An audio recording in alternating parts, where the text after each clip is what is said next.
Hello, everybody, and good Monday morning. I am Angie Callen, your host of No More Mondays, the podcast where we believe you can have a thriving career or business and an amazing life on your terms. And it's my job to bring you guests who not only prove that, but have great advice to help you live and work more authentically.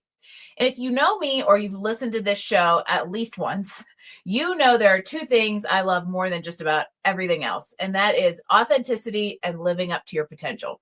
So when I came across David Young, host of a podcast called The Real You and owner of a company called Relentless and Attack Mindset, I knew we A, had to have a conversation, and B, that we were bound to be lifelong friends.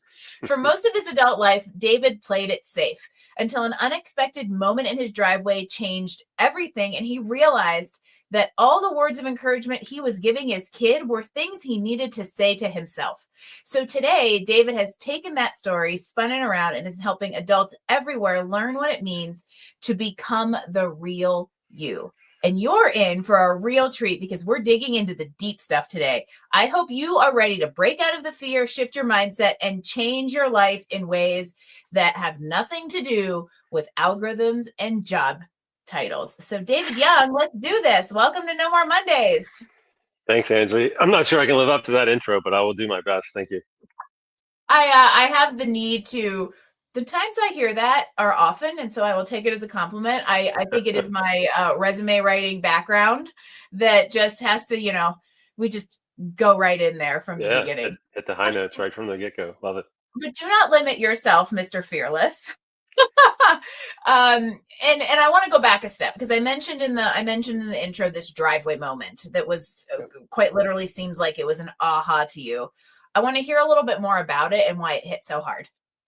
Yeah, so I have two boys, and at the time, my oldest son was 13, and he's a lot like me, just kind of small for his age, skinny, late developer, good athlete. And for years, I'd been trying to get him. He's a basketball player, which I was too. We played lots of sports, but that was always our best sport. So there was a lot of similarities in kind of where he was at in life and kind of what I went through his kind of age and growing up. So I felt like I was I had a lot of insight as to what he was going through. And I kept trying to give him advice through the last several seasons of basketball and like trying to be more aggressive on the court and have more confidence. And like the way that he plays with me in the driveway or the local community center is totally different than the way he plays like with his teams. And I couldn't figure out a way to get him to understand that those are really the same. Like you have to have the same level of confidence when no one's watching than when everyone's watching, right? So I tried all these things for years. And we were driving home from a particularly bad game that he had played. And again, I was just trying to figure it out. And he finally admitted, he said something to the effect of like, I don't know what I'm so afraid of, which is the first time that he had ever admitted any type of fear. So I was like, okay, I'm close to a breakthrough. Like the first step, right? We have to admit there's a problem before we can solve it. So I continued using that. And we tried to just pick like one aspect of basketball, just one part of the game that he would try. And so the next game he did it, or he said he was going to do it and he didn't. And then that happened for a couple more weeks. So I was like, okay, well, you admitted there was a problem, but you're not doing anything to fix it. And so again, we kept going. So at the time he was playing flag football also, and it did not affect flag football. So when he played flag football, he had all this confidence, no fear whatsoever. So I tried to walk him through this. There's a lot of similarities, right? They're both 5-on-5. One's played on a field, one played on a court, but it's the size is the same, and you're running and you're being aggressive. Like there's a lot of similarities. So I was trying to walk him through, like you can do it in flag football, so there's no reason you can't do it in basketball, right? And we were going back and forth, and I don't know what happened. Like the skies parted, the light hit me the right way, and I just had this moment where I realized that everything I was saying to him the last probably 3 full years was directly applicable to my entire career, which at that point was like 20 years of frustration.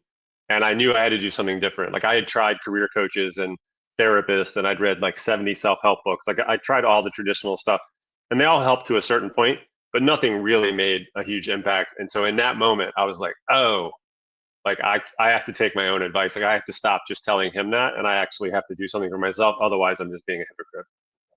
So what was it that was holding you back? So if we reflect this onto you, I find it so interesting that you had, I don't want to say attempted to do the work, but you had gone through all of the, let's say, mainstream or normal or known methodologies for trying to fix the thing. Yeah. But it kind of took almost introspection via the lens of your kid in order to realize it. So what was it that struck you? What was the piece that had been missing in the previous work? Well, I think in the message to him, which I realized was to me, and talking to him about being like more aggressive and more assertive, is I thought by hiring a career coach or taking another career personality test, I went back to school and got a second degree. I always thought that those external hirings or books or whatever I was doing outside, like those were going to do it. Like that coach was going to fix it, or that test was going to tell me what I should do next, or that book was going to give me the insight I was lacking.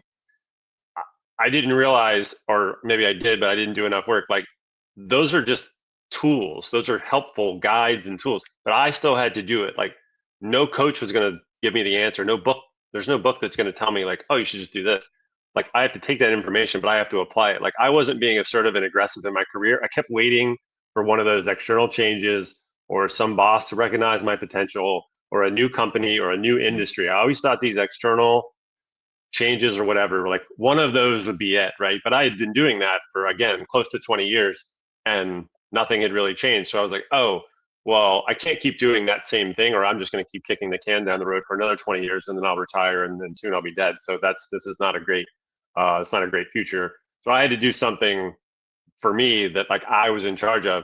And for some reason that became content creation on LinkedIn. I still don't really know why that was it. Maybe it was because the only social media account that I even had, because I didn't have Facebook or Instagram or any of that. So LinkedIn, I at least had a profile. So that's what ended up happening, and here we are. Yeah, the sometimes the mechanism is less important than the means that I think that it provides. And I think the piece that I really want to point out there is it feels to me, or it sounds to me like you decided to take agency over things that you have control. And I love this very real world example of something that I've probably said on here a bunch, and in general, I think is very true, that we don't take control of our careers or our lives as much as we have the ability to, because we lean into other people or external factors. And so I'm curious, if we go really vulnerable, what was that kind of safety net or that like lack of agency costing you? Well, I mean, when it got to the real, so I started my career in sales. So I had a territory and I was doing a bunch of driving. So that was okay. I wasn't great at it. Or I should say I wasn't really that good at it, but I wasn't bad enough to quit or get fired. I was actually told by a career coach it would have been better off if I was just terrible, because I would have either quit and gotten fired and I would have gotten it out of the way. Instead, I did it for 7 years. So he was like, you were like just good enough, which was actually a terrible place to be. Anyway, so I ended up going to an office job. I'd never worked in an office until I was like 30 years old. So I did that for a while, but I finally got to like my third office job, and that's when it started to get really bad because I was just miserable. I was approaching 40 at that point, and here I have 2 degrees, and I feel like I'm pretty capable and smart enough, and like I'm just stuck in this job where I'm just sitting in this cubicle, and it just felt like a prison. I've talked about this on LinkedIn. Like I really felt like it was a prison because like I had to show up at 9. They wouldn't let me leave until 5. I got a 30-minute break for lunch. I couldn't go longer. When I left at 5, I had to come back the next day. And then on Fridays, they gave me a, like a, 60-hour work release, but I had to come back on Monday. Like it was truly a prison. Like I had to show up, right? If I don't show up, then I lose my job. So the building felt like a prison. Like my desk felt like my cell. So it got really bad. Like it was very, like I had a lot of depression, and I felt like a failure because it should have been easier to crack the code on like work I should be doing that I didn't despise, and I hadn't. So I just felt like a failure in life too, even though my personal life, I was married and had kids, and like that was going pretty well, but it had this overwhelming, like, well, I'm just completely failing at everything. So yeah, they were really pretty dark from probably like 2014, 2015 through like 2017, 18, like those 4 or so years were, yeah, they were bad.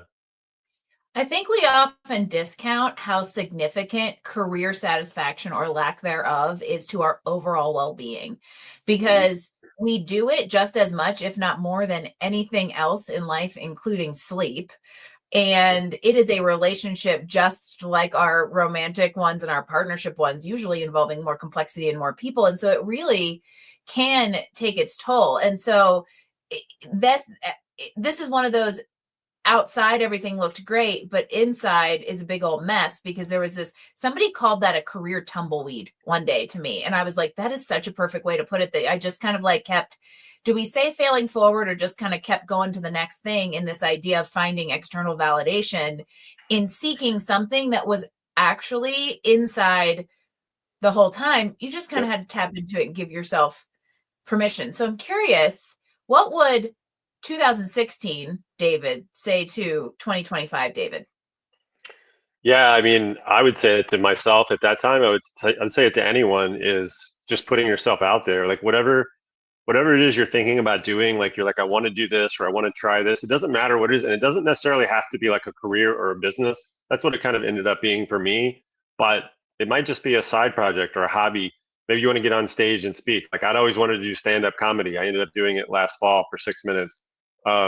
Like things like that. Like again, it's not a career thing, but it's just like, hey, this would be cool to try. But so oftentimes we like limit ourselves and we get in our heads and we're like, nah, or I'll put it off, and then 10 years goes by. I would just say to anyone, but specifically to myself, is just take chances. Like just see it. Mhm. Like you won't really ever know. Like even if it seems really good and you're like, oh, I'd be great at that. Well, you don't really know. Like just try it, like on a smaller scale, and then try to, expand it from there. Um, I thought I could think my way there. Like if I thought enough about it, if I analyzed it in enough spreadsheets, if I read enough books, listened to enough podcasts, took enough notes, like eventually it would crystallize. And all that does is lead to more thinking and analyzing. Like, you can actually do that forever and you'll never actually do anything. So I would just say take action. I know it sounds cliched and very simple, but just small action towards whatever it is that you're thinking about. And then maybe it's not what you thought. You'd be like, you know what? I didn't really enjoy that. That wasn't great. Mhm. That's good too. Like, then you can cross that off. Or it wasn't quite what you thought. So you pivot a little bit. Like it's always the action that it'll give you so much more insight than like any book or talking to someone who's done it. Like that's helpful. And I'm not saying not to do that, but until you actually do it and put yourself in it, that's where you're going to learn the most. Yeah, I love that you said I thought I could think my way out of it. And that led Yeah. to analysis paralysis that was only resolved by doing. Both of them complement each other very well, but we as a society fear failure so badly and so significantly that it keeps us from the doing part. And so we just kind of stay in mediocrity, it's kind of how I look at it. We stay small, we stay in mediocre because we fear the thing we think we want not working. But you said this, the phrase that I think is so true. You can always go back and you will never know. Isn't it better to have tried and failed but not regret than Yeah. to 20 years from now going, man, I should have left that friggin' office job? And you never ever ever know. So Yeah. you don't really fail, you learn. And that's exactly what happens in this doing.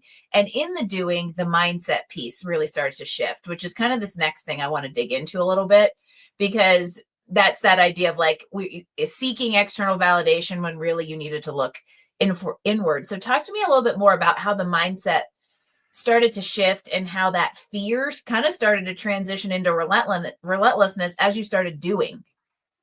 Yeah, and I mean, the name of the company, the Relentless and Attack Mindset, came because that's exactly what I was telling my son. I was like, you have to be relentless on the basketball court. Like when you're between the lines, when the game is going on, like anytime that you're playing, you have to play with this relentless effort on both ends of the court. So I had been saying that to him, and then in that, it was like you have to look to attack. Like in basketball, right? It's not passive. You can't just pass the ball around and wait for defense to just get out of your way. Like you have to move and cut and screen, dribble and drive. Like it's all based on attacking. So that's kind of where the name came from. For me, once I started to create content, and I was actually working with my third career coach at the time, he laughed at me, not like at me, but like laughed when I told him after this had happened in the driveway. I had a call with him shortly a couple days later, and I said, "Hey, I kind of had this thing happen, and the result is I'm going to start creating content on LinkedIn." It's like he was like, that's so far out of the norm for you. He was like, that's not even like on the radar. He was like, I can't even believe you're even thinking about doing it, let alone going to do it. I was like, no, no, no. I was like, I have to. I was like, I have all these stories. Like, I have all these career stories and sports stories. And like, I have all this information. Like, I'm a storyteller naturally. Like, I have to do it. He was like, right, but you're like an introvert. You don't want people to look at you. You don't put your picture anywhere. You don't even have a Facebook account. I was like, I know. That's why I have to do it. Like, it's perfect. And he was like, all right. So he was just like really skeptical. But one of the things he said was, which is kind of what A you're sidebar saying. conversation that's not recorded about your choice in career coaches, but please continue. Well, it it's similar to what you said with the whole like failing and knowing versus just wondering. That's what he said. He was like, well, the good part is like if you create content and it goes nowhere, like if no one sees it or you're not any good at it or whatever, like you have nothing to lose. Well, a little bit of embarrassment, I guess. Your ego takes a little bit of a hit, but like you still have your job because I was still working at the time. You'll still have your job. Like you can still continue with this like career work we were doing because we were trying to figure out like my next step. So I was like, I don't know, there was just something inside like once, and again, I can't really specifically tell you why creating content on LinkedIn was it, but once I settled on that idea, I never left it. Like it took me about a month to like prep and do it, and then I did it, and then once I started, I never stopped. So I really bought into that because I thought there was something there. And I didn't really think of myself as a creative person until I started creating. And then I was like, oh, I have so much to say. Like I have like content creation is easy for me. Like I could write content all day long. I could post 5 times a day, 7 days a week. I'd never run out of things to say. Like when people are like, I don't know what to write about, it's so foreign to me because I'm like, oh, I'm limited. Like posting once a day is like, oh, I have to talk about this today, but I really want to talk about like 6 other things. So once I started, it was like this faucet got turned on that I haven't, turned off yet. So and then which really kind of feeds the whole like once you start doing something, then you're like, oh, like yeah, this is good. Like I'm on the right track. Like I figured something out, which was only because I pressed post for the first time without ever doing anything, like that. So that's where like the mindset of trying, and then once I tried, figuring it out, and then here we are. It'll be 2 years this summer. Yay! Also love that you got to check off the bucket list 6 minutes of comedy, by the way. Yeah, that But was a here lot of comes fun. a broken record Angie moment is step out of the comfort zone and you will end up landing exactly where you're supposed to be. It's really incredible how something as seemingly benign as, okay, I'm going to push myself to get out there and create this content unraveled into this, the purpose, right? I think a lot of times the purpose finds us instead of us necessarily finding it, but you have to kind of try some things to figure it out. You said something I wanted to touch on because earlier on when you were talking about the conversation with the kiddo struggling between different formats of play, you mentioned that you said to him, you have to have the same level of confidence when no one's watching as when people are watching. How does that tie into this mindset and confidence piece? How do those two interact as you kind of do start to step out and do uncomfortable things and grow? Yeah, I think we get fooled a little bit by.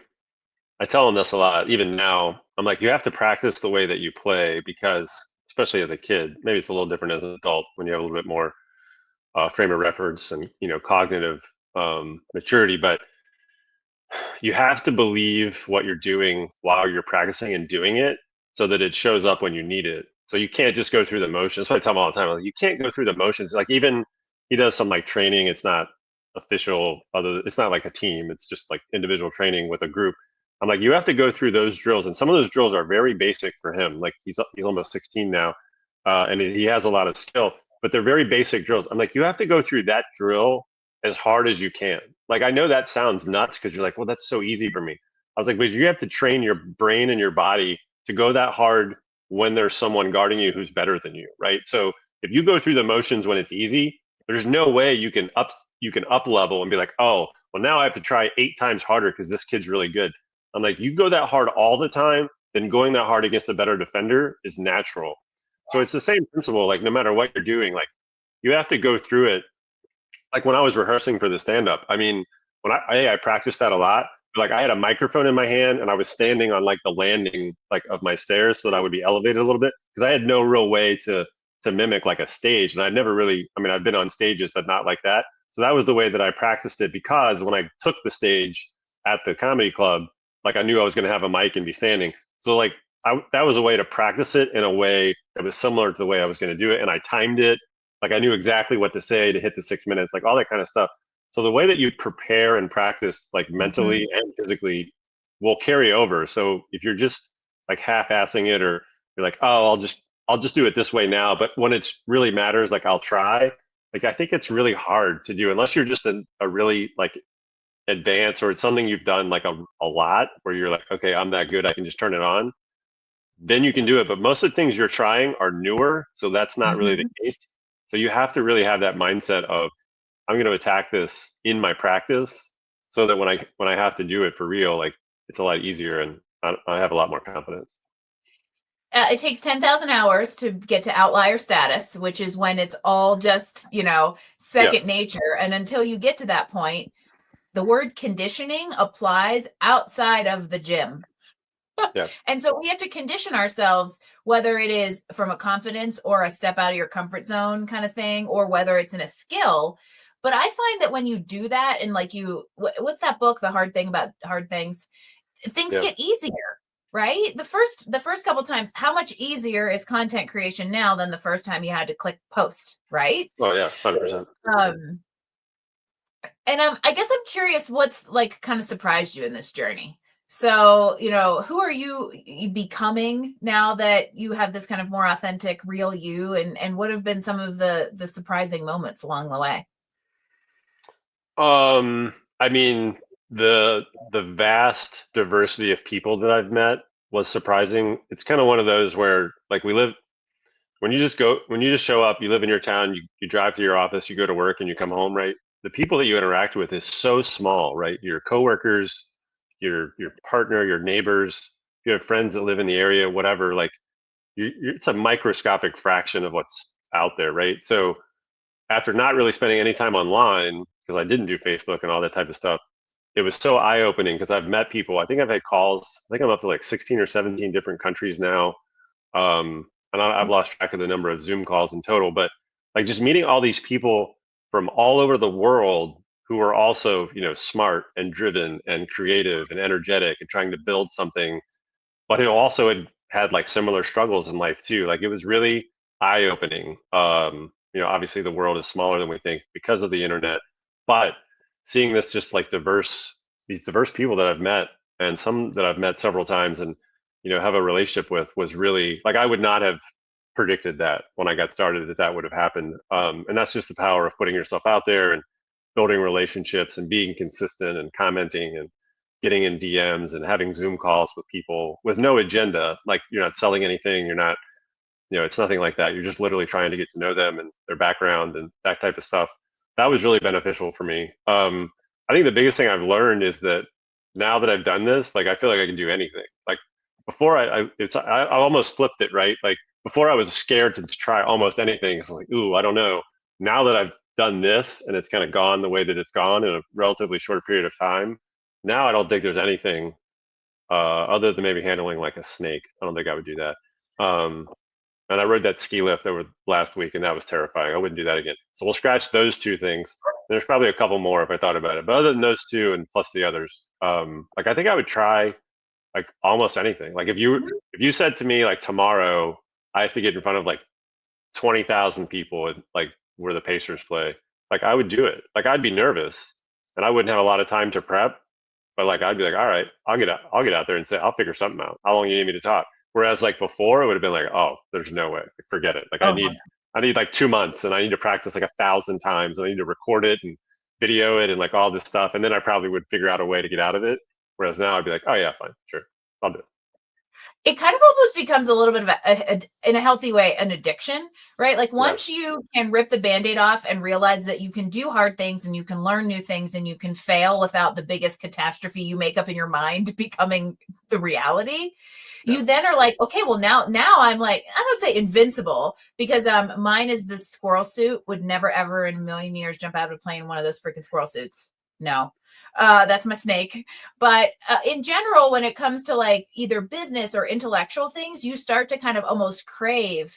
It's again, to go back to the gym and the sports analogy, you started conditioning yourself, and when you start conditioning yourself, your muscles want to continue to be conditioned, and so now you're exercising another muscle. I've experienced that in my in the last several years. I have started doing a whole bunch of new outdoor activities. I mean, I already did all of the mountain granola outdoor activities, but it was like, okay, I've snowboarded for 20 years. That's not enough. Let's learn to ski at 41 and mountain bike at 43.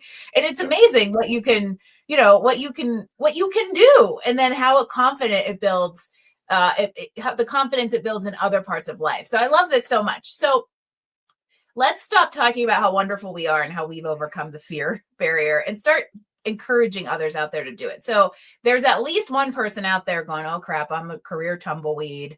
I'm miserable. I'm playing it safe. What can the oh crap person do to start changing the mindset or just even taking those small steps you mentioned? Yeah, I think, yeah, first of all, you have to figure out like what you're good at. So if you haven't done any type of assessment or you don't know like what are you naturally good at, you have to figure that out, right? And I've done exercises where I've asked people close to me, like coworkers and friends, like, what are the 3 things you think I'm the best at, or whatever. There's lots of different ways to do it. So first of all, you have to figure out like what am I actually good at. 2, you have to figure out what are you interested in, because you might be good at it, but you might not actually like it that much, and so then that doesn't work. So you need to know what you're good at and what you're interested in. Once you get those 2 kind of narrowed in, and they don't have to be like one thing; it could be several. Then you have to figure out, okay, from a work perspective, like what work can I do that covers my interest and that I'm good at, right? And it might be a lot of things. It might only be a couple. It doesn't matter. But that's kind of how you have to start. And then that's where the experimentation comes in. So then you want to try to volunteer, whether you're in your current role, maybe you can volunteer for a project that hits those, or whatever. You're just trying to figure out, like, try to do some work. Maybe it's on your own. Like maybe you just you go to YouTube or GPT or something and search up or make up a project, or what it does. Like there's so many different ways now to do it. And then while you're doing the work, ask yourself, like, would I want to do this? Would I want to get paid to do this? Do I like doing this? Does time go by quickly when I do this? Do I dread this? Right? You're trying to audit like the whole thing, because the ultimate goal is interest, good, and what you can get paid for, right? If you can check those 3 boxes, then you've kind of figured it out from a career perspective. What you can't do though is to do all of that and not do anything. Like you can do that work and then just, again, continue to think about it, or you can peruse job boards and maybe occasionally apply for a job or whatever. Like that's not going to do it. Like that won't do it. And the job might not be it, because as we all know, the jobs from the outside are way different than the jobs on the inside. So it could look great on paper. It could look great in the interview process. Then you get in and you're like, oh, this isn't really what I thought. Then your boss gets transferred or goes to another company or something, and now you're stuck, and that's a whole different thing. So yeah, it's really trying to figure out like what you're good at and what you actually like to do. Because I mean, I'm 49. I never thought about that. Like when I got my degree, I got a degree in biology because I thought it would make me sound smart. That was the only reason that I got it. That's a terrible reason to get a degree.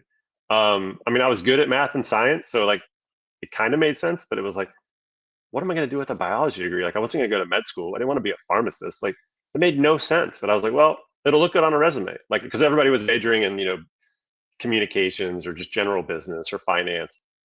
So I was like, all right, well, I don't want to do that because I'll just look like everybody else. So I'll do biology. Nobody's doing biology. And then I ended up working. My first job was selling pharmaceuticals for Roche, because I played golf with a guy that told me if I got a pharma job, I get to play a lot of golf. It's like, all right, that sounds good. Like my reasoning for doing it was terrible. It made no sense, but what I did. So like, have a little more thought. That was something you were interested in, right? Yeah, golf. But I'm gonna have to drive 50,000 miles a year and get my PDA signed 8 times a day to do it. So yeah. You choosing biology sounds eerily familiar to me becoming a civil engineer, because my dad was my high school math teacher who said, and you're good at math and science, maybe you should be an engineer. Okay, I'll choose civil engineering because it's the one that I get to talk to people the most. Yep. Barking up the wrong tree. If humans are my interest, engineering was probably not the right discipline. And so I feel like visually, this is like ikigai with an action item at the end, because you can fill out those little ikigai forms all you want, but it's only so good until you apply it to something. Which, to go back, I'll say that I think all of that external work that you did with coaching and reading books created a foundation to then work through what to go do for you. So it all kind of came together as you applied the agency, but that was the thing that got you over the hump, was the actual application of it.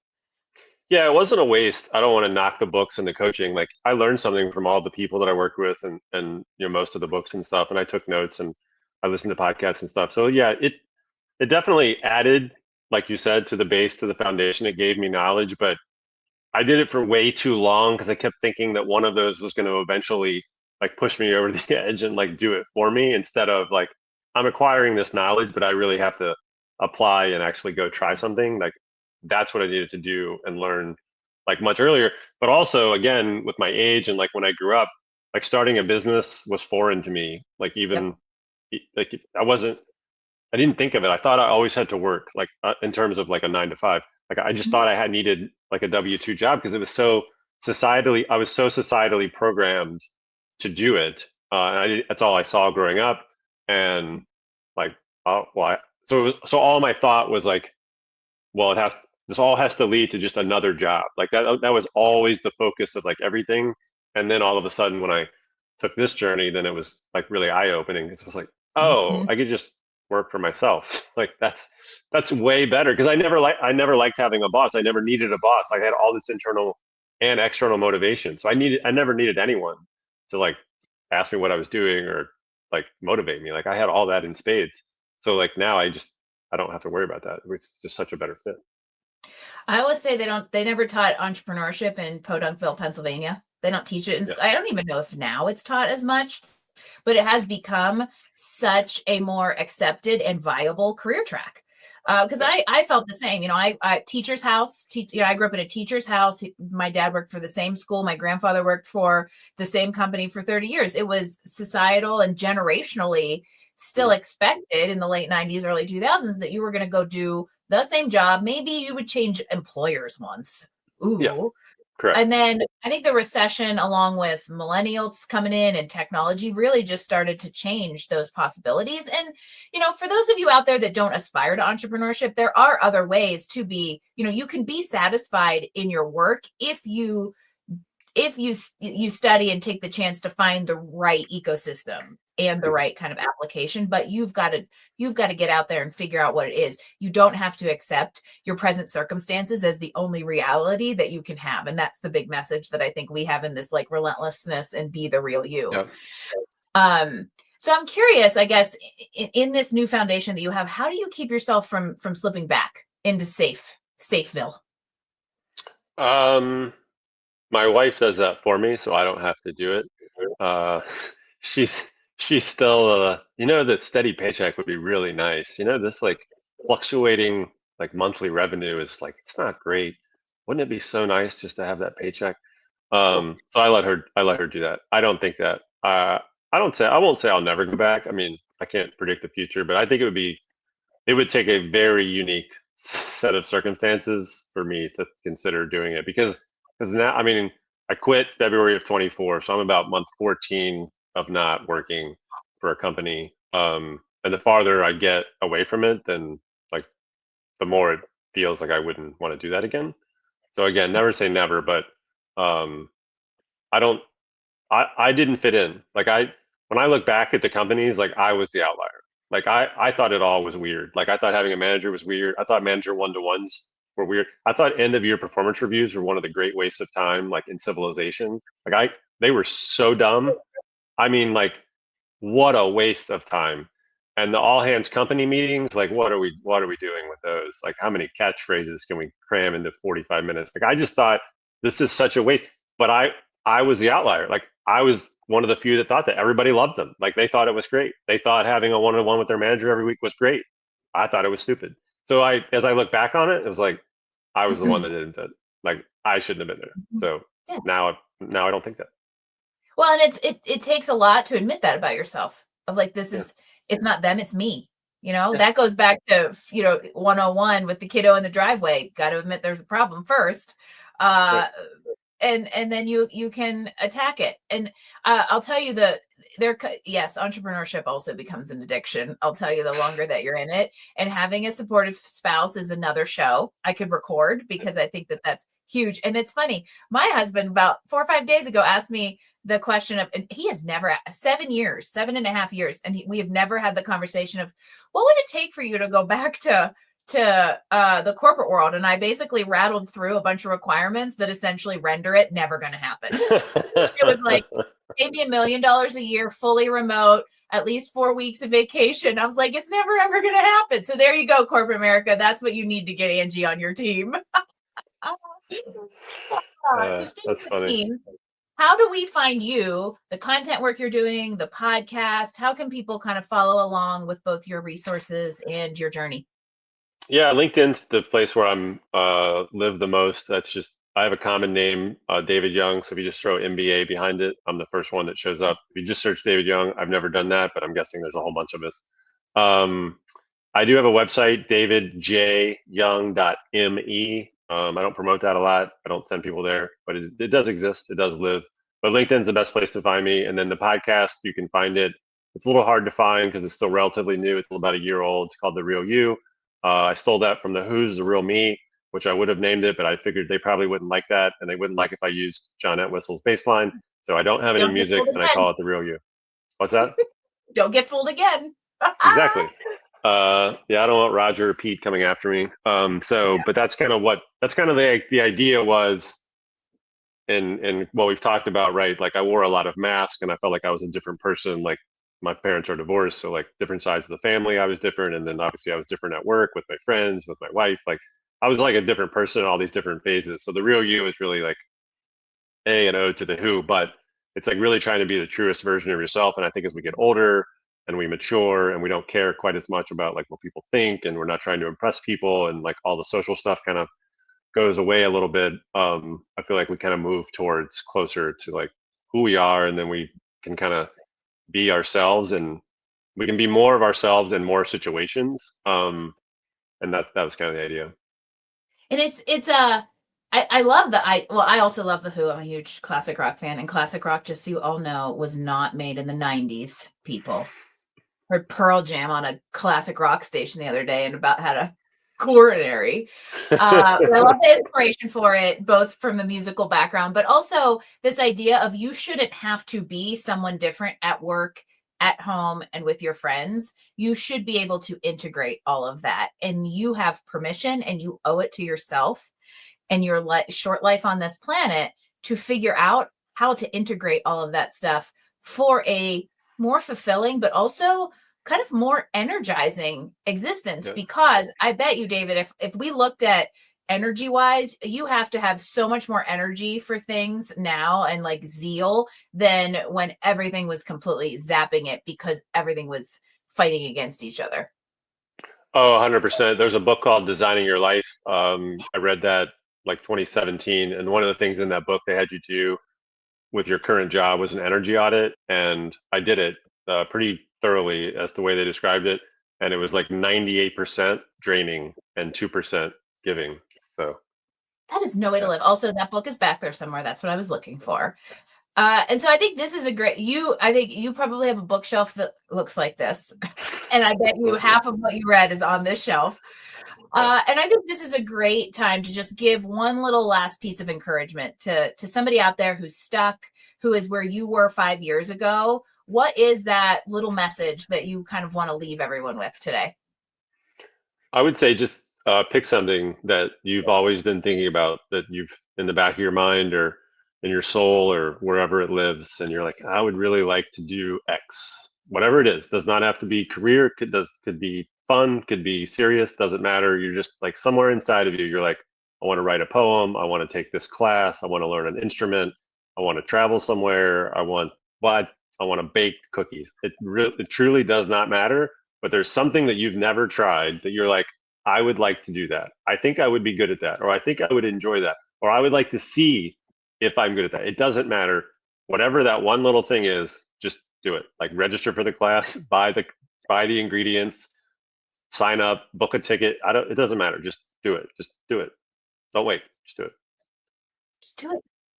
Just do it. There's another trademark, but we're going to use it anyway. It's the best summary of this whole episode, David. I've loved this conversation. Thank you so much for being vulnerable and telling a story that more people than we think need to hear. Because what I want to tell all of you out there is you do not have to be reckless or even fearless as you're going to explore what's going to make you more fulfilled. You just need to take one intentional step in a direction and then keep going. So my challenge to you this week is, what is one thing you can do to overcome an area of your life where fear is holding you back? What would it look like to just take one intentional and relentless step forward this week? I'm Angie Callen, and this has been another amazing episode of No More Mondays. I look forward to seeing you all next week for more inspirations, insights, and amazing conversations to help you live and work